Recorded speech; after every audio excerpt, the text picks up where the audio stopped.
Greetings, my lovelies. Hi, it's Emmy. Welcome back to another KitKat tasting. So today I'll be tasting several flavors of Japanese KitKat. So some of you may not know that in Japan there are tons and tons and tons of KitKat flavors.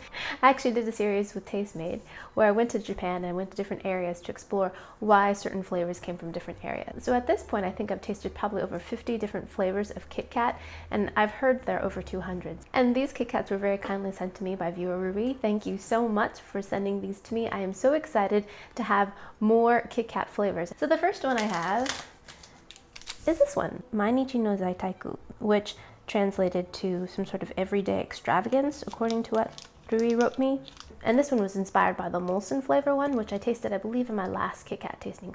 It was a beautiful KitKat of dark chocolate, a single bar, encrusted with cranberries and almonds. This one I imagine is going to be a little bit more toned down since it's supposed to be an everyday extravagance. Oh, this one is quite similar in the fact that it has the almonds and the cranberries on top, but it's not so thickly encrusted as the other one. Still quite charming and smaller in size. The other one was about twice as long. Inside we have the wafer, classic wafer of a KitKat. All right, let's give that a taste. Itadakimasu. I think I actually like that better than the Molson version.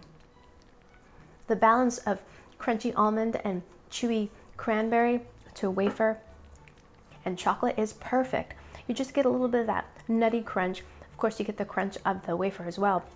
But then everything is tied together with this kind of bittersweet chocolate. And then you get a little bit of chewy tartness from the cranberries.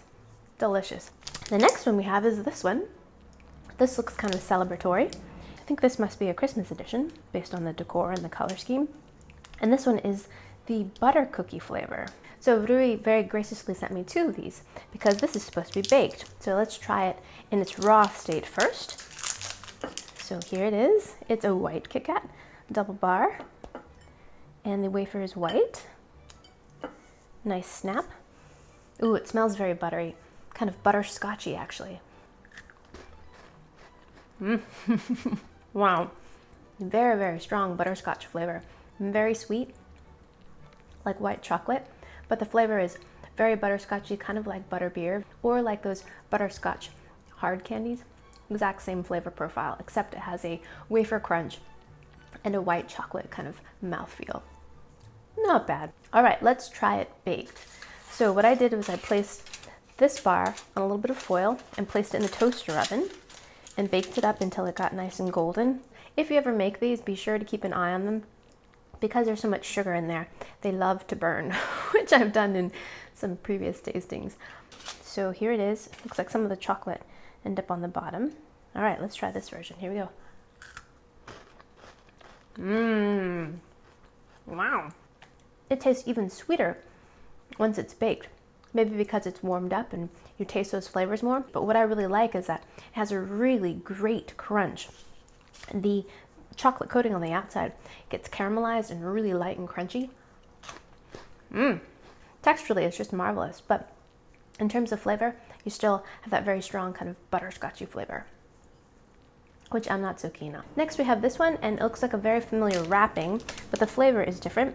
So here's a little map of Hokkaido, which is the largest, most northernmost island that makes up Japan. It's known for its really great dairy and skiing. Hokkaido melon and mascarpone cheese. Wow, look at this. This has got a kind of peach color to it. If you ever had a haichu, a melon haichu, it smells exactly like that, kind of cantaloupe-y.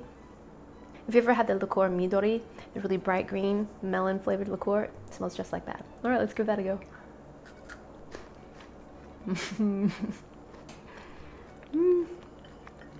If you really like melon flavor, I think you'll like that, but it's a bit much for me. It tastes a little bit more natural than some of the other melon flavors that I've had in the past, so that's a plus, but I don't really care for that flavor with my KitKats. The crunch is really great, nice and light, and it is kind of creamy, but that melon flavor is just too overpowering for me. Nice color though. Next, let's try this one. This one looks really charming. And this is Momiji Manju. So manju is a type of dessert or sweet. It's got like a cake on the outside and it's filled with red bean paste in the middle, and it's shaped like a maple leaf. Yeah, I tasted one a really long time ago. I should put the link here and here, and so you can learn more about that there. Okay, so let's see what this is like. This feels like it melted a bit, so it's not going to be, oh, surprising. I thought it was going to be chocolate. So you can see that the wafer is brown in color, maybe to represent the red bean paste. It smells a lot like bean.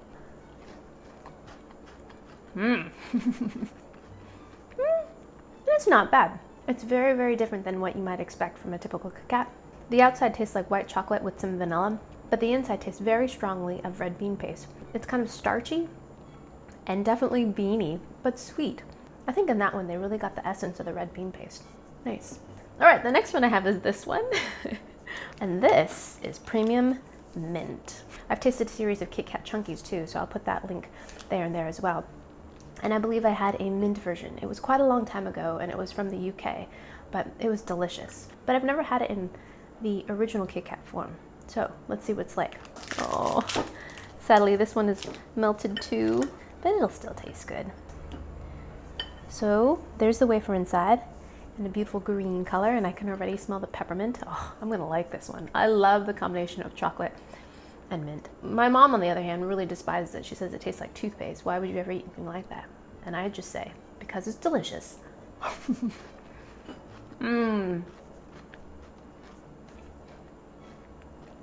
Really, really good.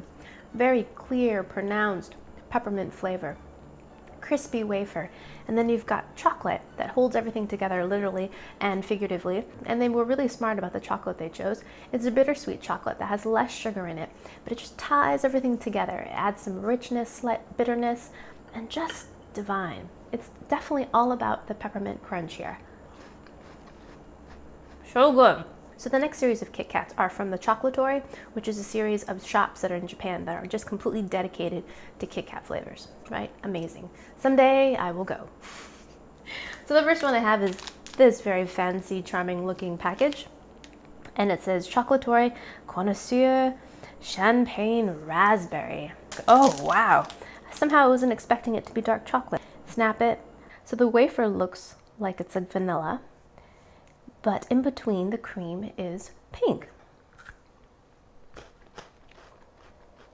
Wow! So they put a lot of effort to capture that champagne flavor.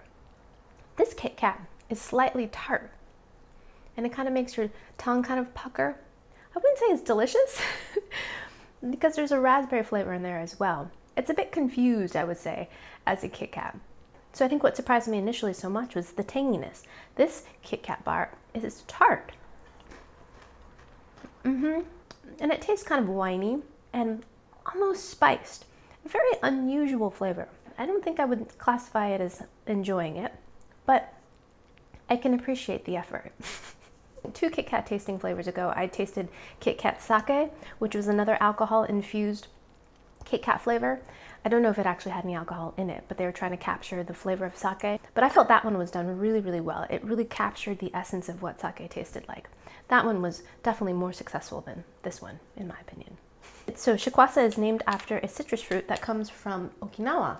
As opposed to Hokkaido, which is way up north in Japan, Okinawa is further south. So you'll see a lot of fruits and vegetables that you don't typically see in Japan because it's located in a more warmer region, including this fruit called shikwasa.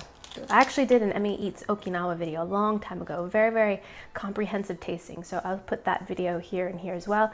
2 videos, in fact, because I had so much to taste. Amazing. I would love to go to Okinawa someday. It just seems like such a magical place. Okay, so this one looks like it has dark chocolate in it as well. Let's give that a snap. And the wafer looks just like a typical kind of vanilla wafer. Ooh, but it smells lovely. It smells almost like lemon or yuzu and chocolate. All right, let's give that a go.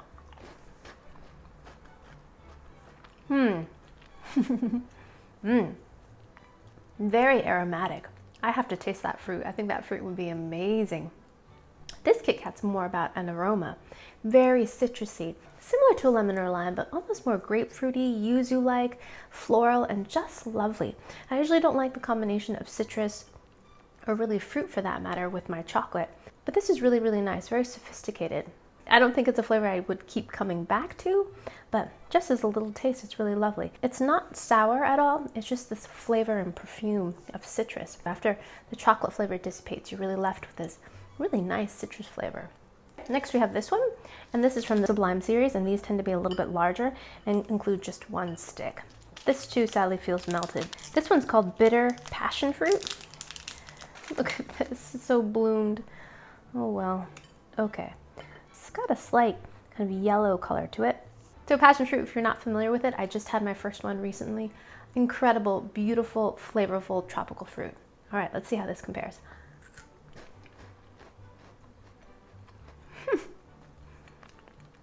Wow. So while I don't really care for the flavors in this very much, I feel like the passion fruit flavor is actually pretty mild. I do appreciate the sourness. The sourness actually goes really well with the chocolate, which is quite bitter and hardly sweet at all. So there's some very complex things happening here, although in general I don't really care for this very much. But still very, very interesting combinations of flavors. Right, and for my last one we'll have this one. And this is another Sublime, and this is going to be Bitter Raspberry. Oh. Similar to the champagne raspberry, the wafer is white and the cream is pink.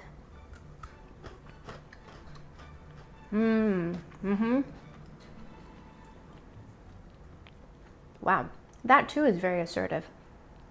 Like the passion fruit, this one has a significant amount of sourness to it. Nice and tangy, clear raspberry flavor, great wafer crunch. I love the use of bitter chocolate. It really livens things up and then puts your taste buds kind of into gear. Nice. All right, so that wraps up this little tasting. Rui, thank you again so much for sending me this package of beautiful KitKat flavors. It was delightful and delicious. And thank you guys so much for watching. I hope you guys enjoyed that. I hope you guys learned something. Share this video with your friends. Follow me on social media. Leave me a comment. Show this video a little bit of love. And I shall see you in my next video. Toodaloo. Take care. Bye.